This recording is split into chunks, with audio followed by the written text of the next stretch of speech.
Hey everyone, welcome back to Pouring Takes. I'm Charlie Van. I'm Raya. Charlie, did you have a great holiday? It was awesome. It was very low key. Just spent it with my folks. Other than the Cowboys losing, it was pretty cheerful. Yeah, I agree. I was also with my family in Houston doing my first Christmas as a engaged person. So that was interesting. How was that? It was good. Everything went well. We did the little matching pajamas and all that fun stuff. So good, all good things. Do you guys have like traditions that you do for the holiday, or you just keep it pretty simple? So this year was simple because my parents just moved from Florida to Houston. But normally my parents throw this like insane party on Christmas Eve. They would invite like 50, 60 people. My mom would cook for everybody. My dad would dress as Santa Claus. It was a whole thing. It was iconic back in the day. Did anybody dress as an elf? Like there always has to be somebody in the elf costume. Like I don't Buddy think the Elf. my family doesn't really believe in elves. It's Santa Claus and Mrs. Claus, and that's it. Well, I mean, ours doesn't really have tradition as much. I mean, sometimes we'll go Christmas lighting, but this year we just kept it really late. It was sports all weekend, so. Definitely. So, you know what else is a great holiday tradition? Drinking.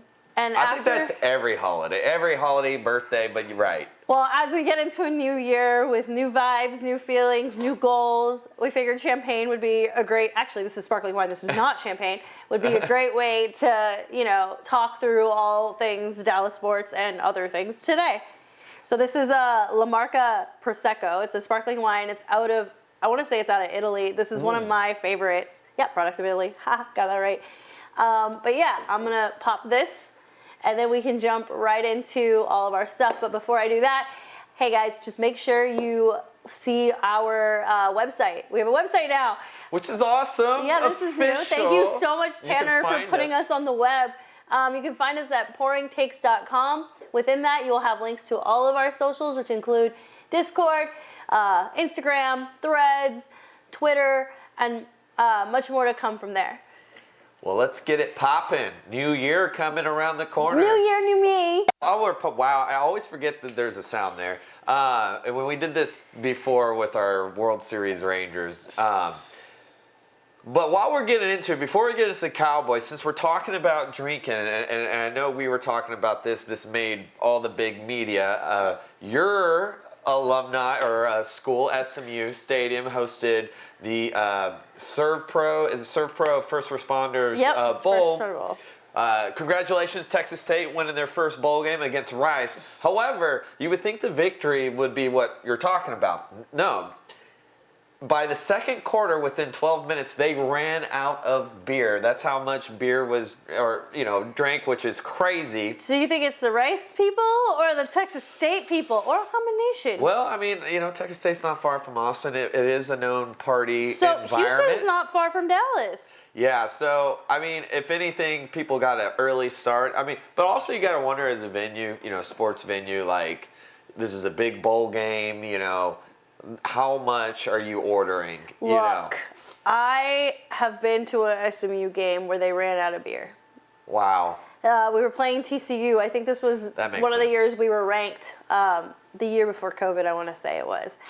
And it was. They were selling out game after game after game, and for whatever reason, they could not properly calculate what they needed. Here you go, Tanner. You would think they would overly with that stress of SMU. Maybe they TCU. didn't expect. Yeah, for that turnout? Yeah.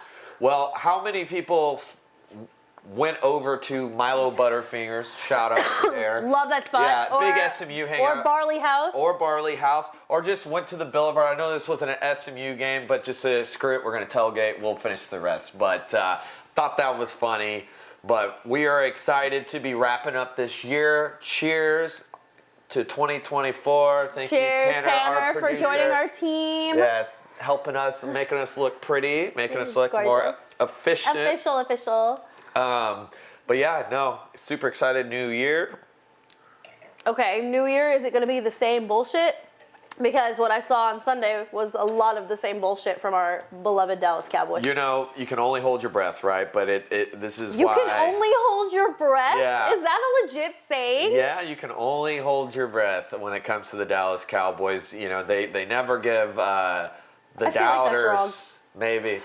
never get your hopes high. How about that? Okay, How a little about better. that? No high hopes. But they never not give their haters or doubters a reason not to hate or doubt. And this is exactly why, come Mondays, everyone's like laughing. What do you think was the defining moment in this game that you looked at this and was like, wow, what an absolute collapse? That fumble right away, that exchange. I mean, Pollard not getting in, that sucked. He should have. Now, but you had a second chance. And we're not really, we've had red zone issues most of all season, but it just seemed like the perfect setup. And the failed exchange with Hunter Lemke, the fumble, I mean, I was just like, that automatic sick feeling like this isn't going to go well. Yeah, and especially it was a 15 play drive. Yeah. And we don't really have many of those, especially because we're not really great at finishing in the red zone. Like you said, usually our touchdowns come from explosive plays, which we had a couple. Looking at CeeDee Lamb specifically, he nearly had 100 yards in the first quarter and then was pretty much silenced for the rest of the game.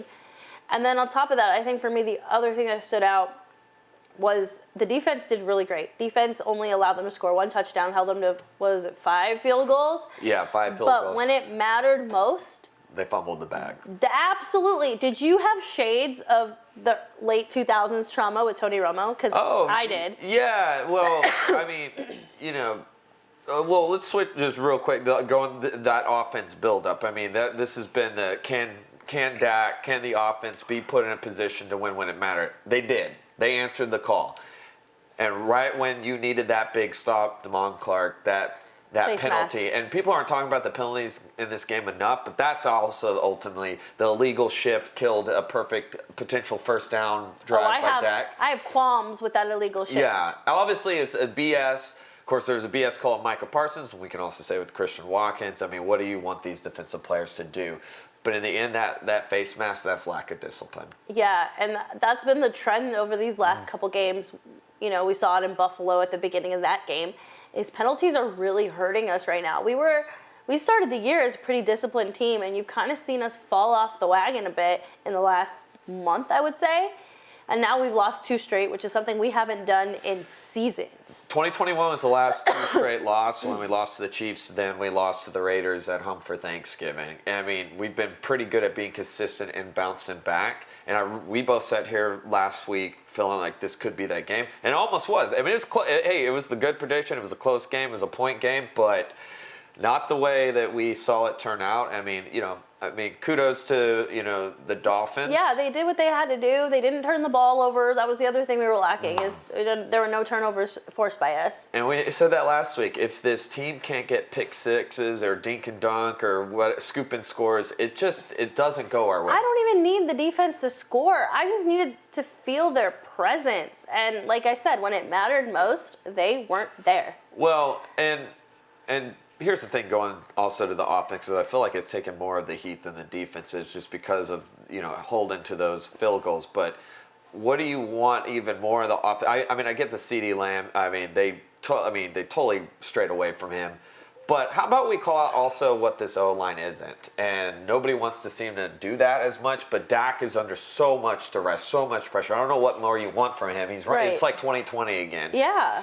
And I feel like we need to call it out. I mean, if one guy makes so much difference in Tyron Smith, then why aren't we making that answer or switching around? That is my, question that they don't seem to answer. Yeah, and the O-line also is the reason why the run game can't get going either. I mean, Tony Pollard is not Zeke, and everyone has to stop treating him like Zeke. He's not a bruising back. He's not going to run you over. He's going to break your ankles, right? And so why are you asking him to be something he's not? And then on top of that, not setting it up with that O-line properly. Like when you put in Rico's more of a bruising back, even though to me they have the same body type. But Rico will go run behind the line, be patient, wait for blocks. He kind of reminds me of Le'Veon Bell with the jump cuts. Yeah. But Tony Pollard is not that guy, and they need to adjust for that. No, exactly. And they're not doing him any services. No. They're not making his tape look prettier for an argument to keep him next year. And I feel like all season they've kind of set him out to dry. Yeah. They said, all right, we cut Zeke. It's all on you. Good luck. Yeah. And yeah, they've been putting him in bad situations. But also, there's other options they can use too that we were talking about that they may need to realize. Like, why not give Turpin some more reps there? Well, I love the CD Lamb run plays. Yeah, so that was the other thing I was going to say. In that first quarter, CD had, almost 90 yards, something like that. All the places they moved him, we are not a motion offense, right? You had him lining up in the backfield. You had him in the slot. Then you had him in the other slot. Then you had him out wide. And then you moved him back into the backfield. That's that creative wrinkle I've been looking for. That's the, okay, we're no longer basic bitches kind of thing. And they got away from that, or Miami made an adjustment and figured it out. I don't have that big of a football brain to tell you one way or another, but I can tell you that CD had an incredible first quarter and then woke up in the fourth quarter when it was a little too late.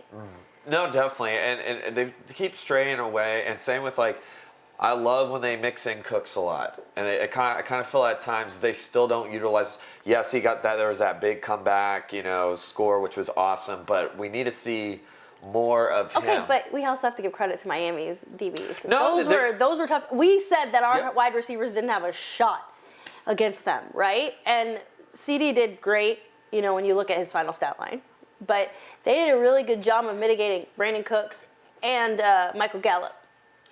Well, and Gallup's that another question mark, right there. And then, Tolbert too. Although Tolbert had some good plays right there, first down. I mean, I'm interested to see his progression in the year or so. Yeah, I want to see more of Tolbert.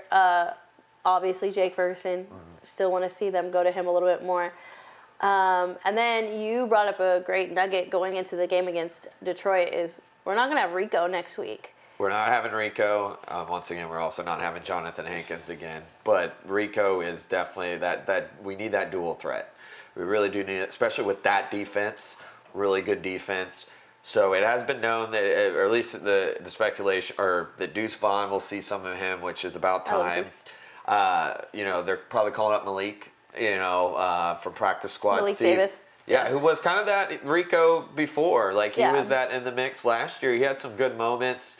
And then probably using Hunter, which he can get our downs as long as he keep hold of the ball. But he did get that third down to the first, and he is that bruising back. Just don't make those mental errors. But that comes to coaching. And also, I think it's practice. I think, this was the first week. I said it in that first drive. I said, is this the Hunter Lipke show? Did I sign up for this? Yeah. I kept saying to my family, Charlie called this. Charlie said Hunter was going to get more touches.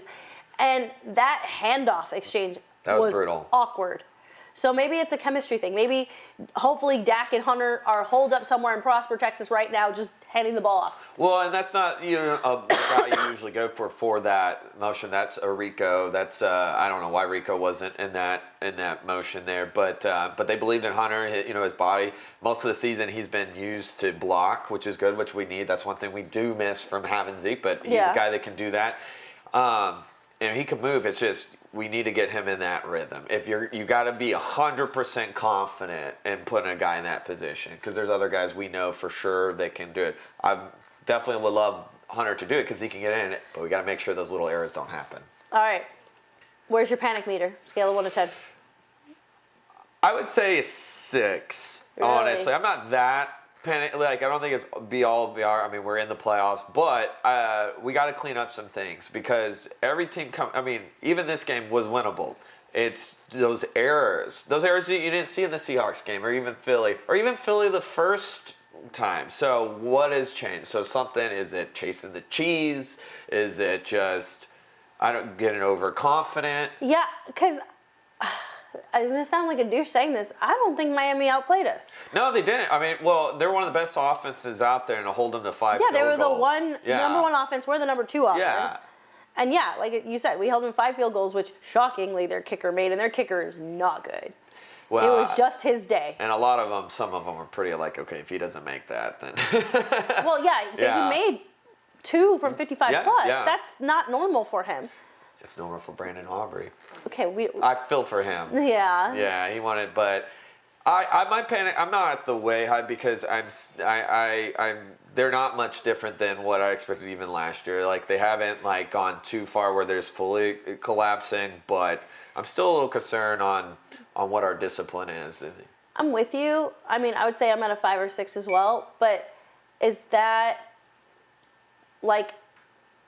a result of how the games have gone, or is it more of a result of what's going on outside of the Cowboys? Because you think about, your 49ers who lost to Baltimore, you think about Philly, you think Detroit, there's a whole lot of things happening. Yeah, help yourself, it's totally fine. We're a champagne supernova here. Well, I guess it's sparkling wine, but Prosecco. Be Why there not? in a Prosecco.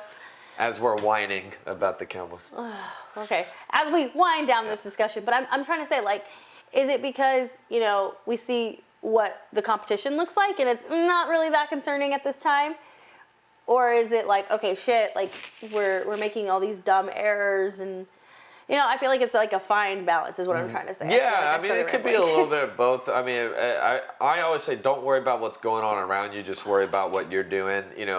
McCarthy's always said a game at a time, and I do feel like they are approaching it. I just think they're being the old Cowboys as normal. It's they can't keep consistent momentum.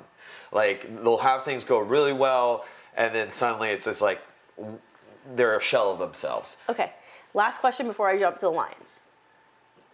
Are we getting Texas Ranger vibes here? Because it's the end of the season. There's a little bit of a slump.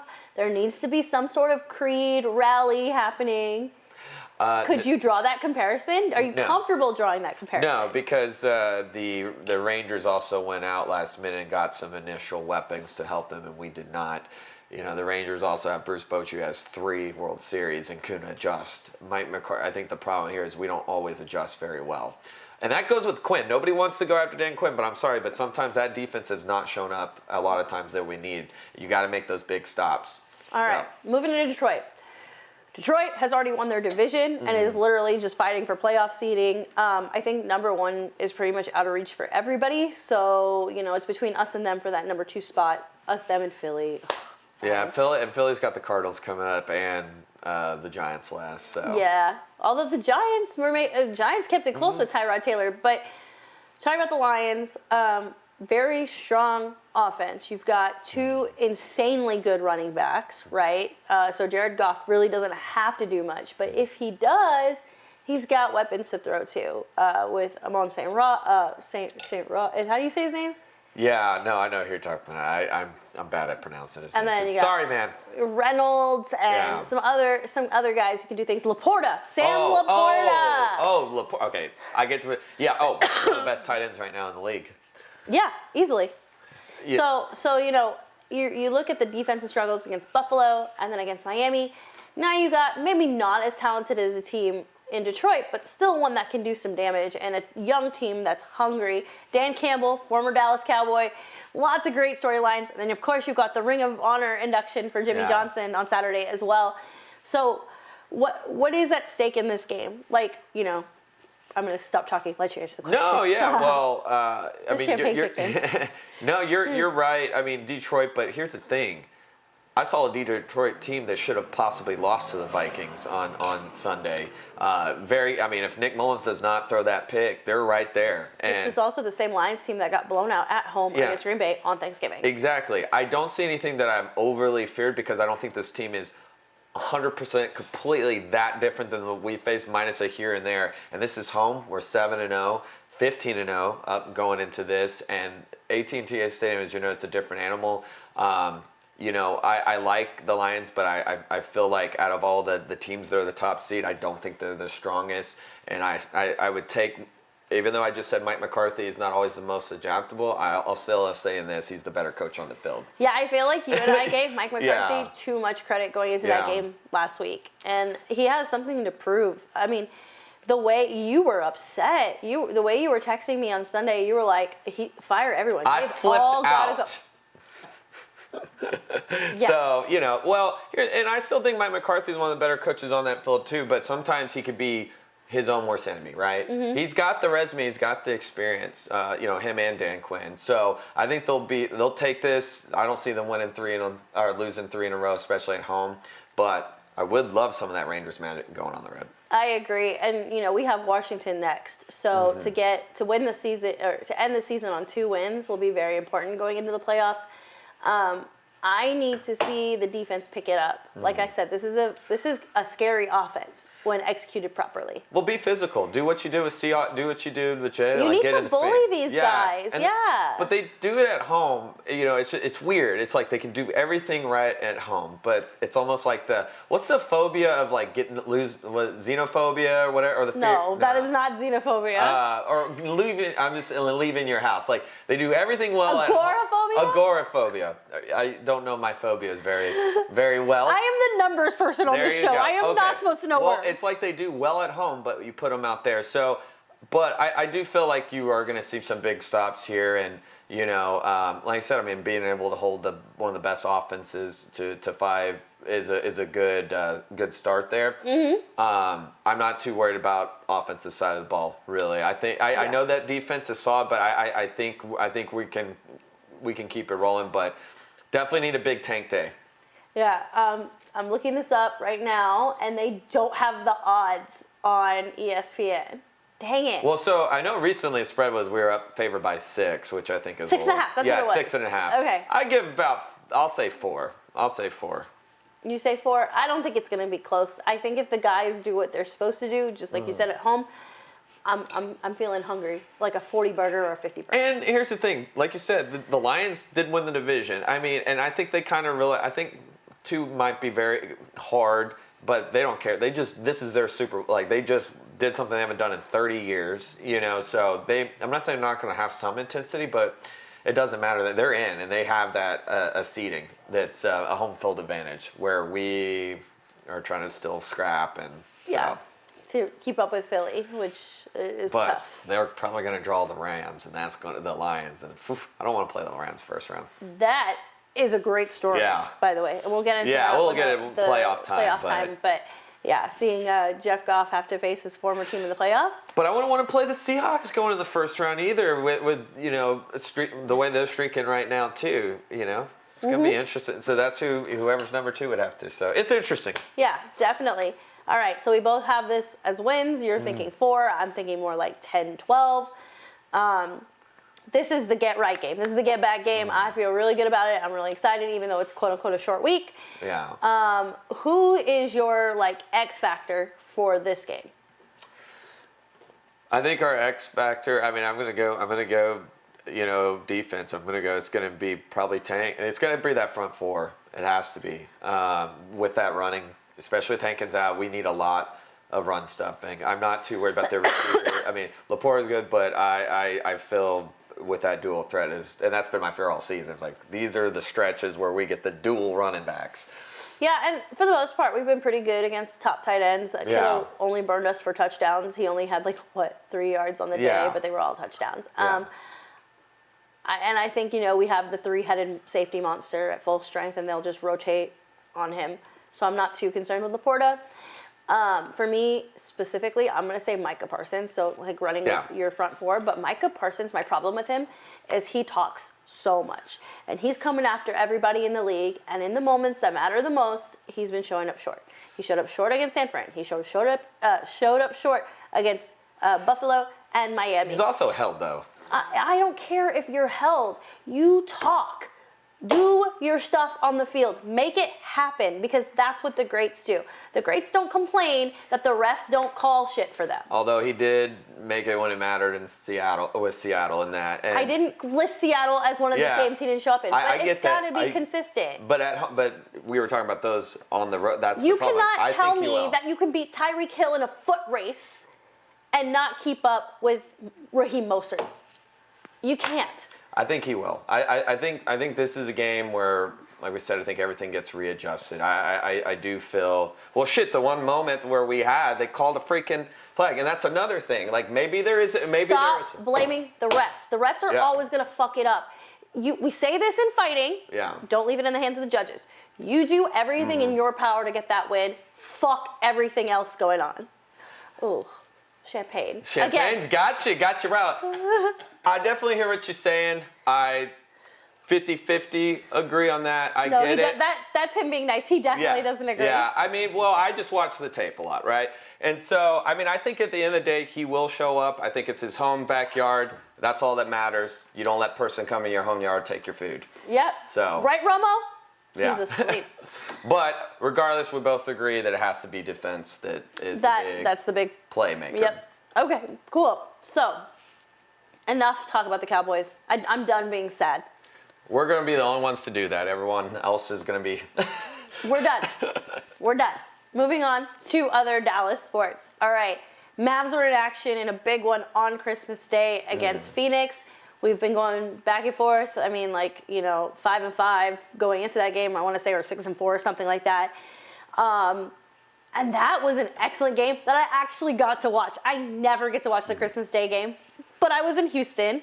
It was on ESPN, and I got to enjoy it. And let me tell you, I love seeing Devin Booker whine, cry, and think he can throw punches. He got into Grant Williams' face, and Grant was like, yeah, pretty boy, backup child. But that was a big win right there.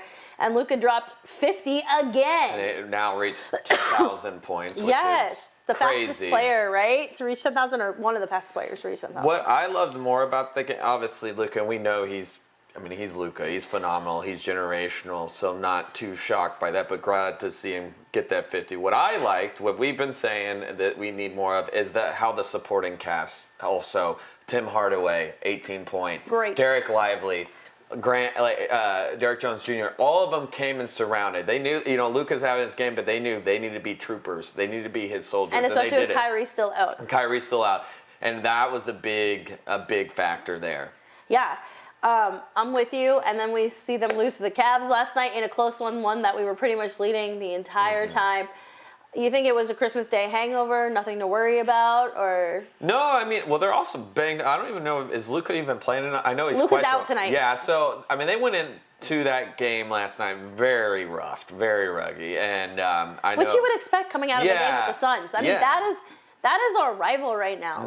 That's who we hate the most. You've seen the Luka and Devin Booker memes. They're my favorite. It was a very physical game. At first we were leading, we're like, dang, and then Suns got back in. So, I think that's a lot in one game. So I don't think we got the full steam from them. And it's okay. It's one game. We'll see how tonight with Luka out, but that's they're playing Minnesota. Minnesota's one of the top teams in the West. Wouldn't be surprised if they lost. Which sucks because you want to see that matchup with Luka and especially down the road with Luka and Kyrie. But it is what it is. It's still early. I'm not too worried. Yeah, I'm a huge Anthony Edwards fan. Did you ever see that the Adam Sandler movie on Netflix? Oh, I love Hustle. Hustle was great. And underrated. Anthony Edwards, great actor. Yeah. I loved his character. His character is the reason why I started watching his actual games, because I thought he was so funny on the movie. Yeah. And I was like, oh, you can actually hoop. I'm a fan. Oh, yeah. Oh, that movie, one of the most, I think, I say underrated because a lot of people don't know about it. Mm-hmm. It slipped through summer 2022 on Netflix. Check it out. Yeah, highly recommend if you're a basketball fan. So it's called Hustle. Hustle's great. I love sports movies and basketball movies. I think the majority of them out there have done well. But that one gives you a good NBA insight. Also, the background knowledge. Adam Sandler's character is a scout that goes to Europe to recruit talent, and you follow the journey of a guy from Spain in the NBA playing for the 76ers. So for me, I'm a total basketball nerd, so I loved it. And they have real people in there, like you said, and that's they put actual NBA players, and they're not playing themselves, which is even better. They came up with all of these personas and characters, and you got to see them actually act. No, exactly, and it's a diamond. Except Boban did play himself. It's hard not to. The only movie he hasn't is John Wick. That's true. But no, I love it, and it's interesting to see the Timberwolves in this right now. To see that steamrolling, because you look at certain teams minus your own team, and you're like, man, there's some teams that have had it rough. Yeah. And to see them, even like the Kings last year, to see them resurge as a team, possibly moving, So it's good to see the Timberwolves, but I would love to see this matchup with everybody healthy. But well, we'll see as we head into the new year. I believe that is the final Mavs game for 2023. On the other side of the American Airlines Center, Stars had a rough one against the Blues last night, but actually had a really good streak going there. Up to that. Yeah, they had a good 3-game comeback too. Yes. Comeback wins against Nashville. Of course. This time last week they won in overtime against the Canucks. They won a couple overtime games back to back. And they, I'm not too worried about the Blues are just one of those teams that always has our number. Always. They don't even have to make the playoffs, but they'll beat us once or twice. That's fine. I mean, they've played 3 very physical games. I think they now started. They'll play the Blackhawks tomorrow night. They'll play them again on New Year's Eve to close out. So I love this squad, though. I love this squad. They have so much fight, so much chemistry. With both the Mavs and the Stars, I'm really interested to see how they shift into that next year at the beginning of 2024. Fighting for those playoff positions. Stars will want to finish at the top of their division. They don't want to be a wild card, and they should finish at the top of their division. But it'll be interesting to see how teams like Vegas shake out. Also from the West, Seattle's not even in it anymore. Yeah. Seattle was one of the teams who played in the playoffs. But it'll be a fun time. I'm looking forward to that February, March. That's when it heats up. Hockey and basketball season. That's when it heats up, and it's who's going to really on these teams really step up. What individuals and what moves are the front office going to make? Because we've been talking about it. We said Mavs need to trade for a wingman who can hit threes and rebound the ball. We said Stars need a better defenseman who's going to actually hit somebody and really hit somebody. You know who I really miss? I don't know if you remember this. Anton Roussel. He doesn't play in the league anymore, but he was so scrappy. Yeah. He was the smallest guy on the rink, and he would beat the shit out of anybody. Yeah. And it was such a spark plug for that team. We need some of that fight. Well, actually, even Dami, he was a good little last minute. That's right. Fight, and I bring that because I think it was about a week ago or that he was playing in a fight. He's scrappy. But I will say this team does have a lot of good heart, and they have cleaned up the defense a little bit. Still would love that really strong, but you have some people, you didn't even, Duchesne Duchenne's really coming on really strong. Harley's coming on, Thomas Harley's coming on really strong. And man, my boy, Rope Hintz, one of the best assisters still. And then we're really seeing that true veteran status in Robo and Jason Robertson. So. Well, for me, it's always going to be Pavelski. Pavelski is... He's our Max Scherzer. Yeah, he's the old man telling everybody what to do. Jamie Benn may be the voice of the team, but Pavelski is the heart of this team, and I am the biggest fan of it. Speaking of Pavelski, you see why Johnson dresses as an elf, and I clearly thought that he was like a teenager. Okay, so when Pavelski posted his family Christmas photos, I was like, but where's Wyatt Johnson? His adopted son. Right. I love that. I love that chemistry there. No, I'm excited with what this team. I'm excited to see what 2024 brings for all these teams. So. Yeah. Speaking of which, let's talk about us a little bit. We're wrapping up 2023, which was a big year for both of us. Lots of changes in our personal lives and our sports lives. Mm-hmm. Give me a highlight from 2023 for you. It was an emotional roller coaster, but personally, but overall, no, the number one positive, the Rangers winning the World Series. Cheers again. Cheers. More champagne. More champagne for everybody. I wish we had the Scherzer goggles, because I told her I wanted to try to do that, but man, those snow goggles are expensive. You know what's funny? It was on the list of presents I could have gotten from my job. I ended up going with a charcuterie board because I would actually use that. Yeah. But when it came up ski goggles, I was like, Charlie would really want me to get these. We could go halvesies on him, No, it's a great year. Traveled, went to Seattle, went to a lot of concerts, So I would, and then we brought this and made it broad. So. Yeah, for me, I got engaged. That's huge. Yeah, cheers again on that. We did not see that one coming. Yeah, believe cheers. me. I also got promoted at my job, which is pretty crazy. So I feel like everything is changing, and now, more good things are going to happen in 2024. I can just feel it. What are your goals? What do you want to do to make 2024 the year of Charlie? Oh, wow. Doing what I've been doing the last couple of years is travel more, go to, always live vicariously through Raya's stories and other friends and that. Just because growing up, always going to the same places. Last year went to Seattle, year before Denver, Chicago. I have a couple places in mind for 2024. Always go to more concerts, more sporting events. Mm-hmm. Cook more, really get more into that. Yeah. We love to dance, so get out, just be more physically active, grow this baby right here, and pouring takes and more content, but just try to not overthink. That's my number one goal, and just, have fun. That's a good goal for you, as your best friend. Yes, and I am an overthinker. Someone who loves you dearly, and someone who sees these text messages come in the middle of the night being like, am I doing the right thing? yes, Charlie, you're always doing the right thing. You've got a great head on your shoulders. You can take over the world, and I am so proud of you. I don't know if I want to take over. That was a big responsibility. But, I think just, just relax and, look a day at a time. Yeah, for me, I want to get back into that MMA lifestyle that we were living when we first met. I had knee surgery in 2020 during the pandemic, and it kind of made me fall off the wagon. Of course, other things have happened since. But I truly miss it. I miss my friends, even though I still see them when I lift weights. But I miss punching people in the face. It definitely helps me zen. And I think my big theme for 2024 is going to be more self-care. Yeah. I think I'm always running around doing things for other people or disregarding taking care of myself because I'm just so tired. So that'll be me in 2024. Lots more spa days. That's good. I mean, I think that's always good. That self-care going in. I think as not to get philosophical as we champagne to that. Self-care. Champagne. #champagne to that. But I think it's just look out for yourself. Always try to push yourself. We're always hard on ourselves. Yeah. We're always our worst critics. It's stressful enough to be a Dallas sports fan, especially Cowboys fan. Right. So why not take it? You can't control that, but you can control you. That's right.